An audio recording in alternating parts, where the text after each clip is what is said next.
there's an innate, I think, yearning in people, whether they know it or not. There's an innate yearning in human beings to actually perceive and experience through the heart. Just the mere fact that human beings, really as all living beings as far as we know, are hooked up to prefer happiness over sorrow. Right? Happiness. Think of, where do you experience happiness? Right? It's predominantly, it begins here, doesn't it? It begins in the heart. If it's deep and profound happiness, you can feel it in the bottom of your toes to the top of your head. But happiness we've experienced here, love, experiences in the heart, joy, ecstasy, even silence, contentment. Again, we often associate these kind of things only with a kind of either overt or subtle emotional experience. But the feeling of all these things is actually sort of the exterior surface of a deeper perception, a deeper knowing, you could say. As I said, we ultimately experience unity through the heart as a intuitive kind of way of perceiving. The heart is almost kind of like a antenna as well. You know, it's what in many ways connects you to everything around you. If you're very contracted and very protective, then it's like your antenna is only reaching, barely getting past the boundary of your own skin. If you're more open, more available, more trusting, that antenna, that way of perceiving life starts to reach out beyond the boundaries of your skin, right?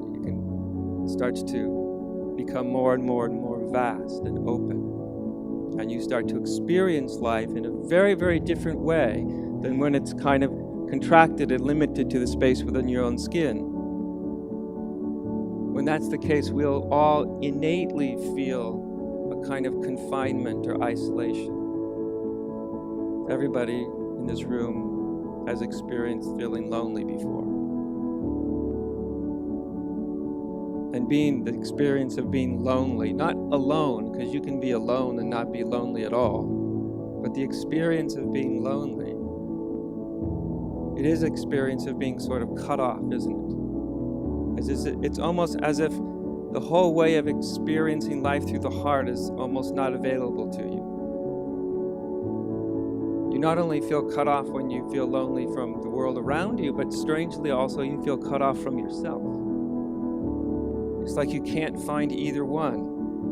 Where is somebody that could be with me or sit with me or talk with me? And in some strange way, it's an inability to also find what's on the inner. It's kind of, you feel somewhat estranged in both directions, outwardly and inwardly. It's really when the heart is no longer perceiving, when the heart gets very, very, very cloudy. It can get cloudy because you experience the loss. Someone you love dies. The heart gets very kind of chaotic, doesn't it?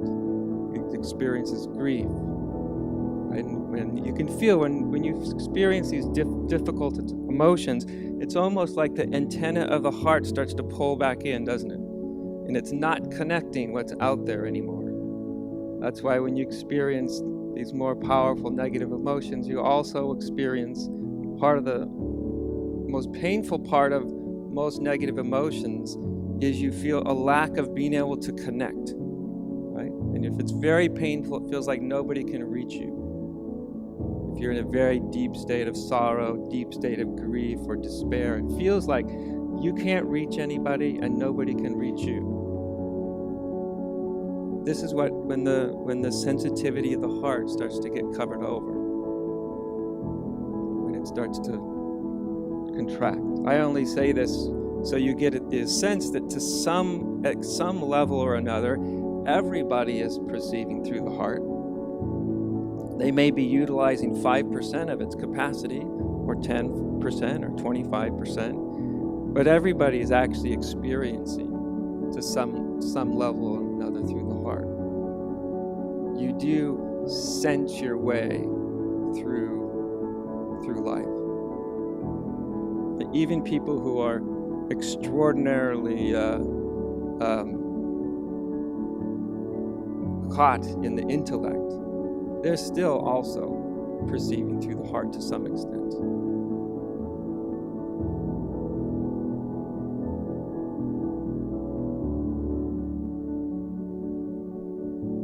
And of course, the deeper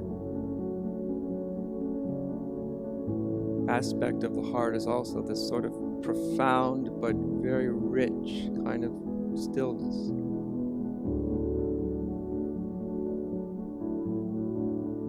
A very quiet and yet not cut off mind, not isolated,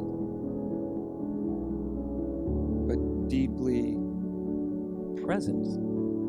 Whenever you're deeply present, you're actually utilizing this sensory organ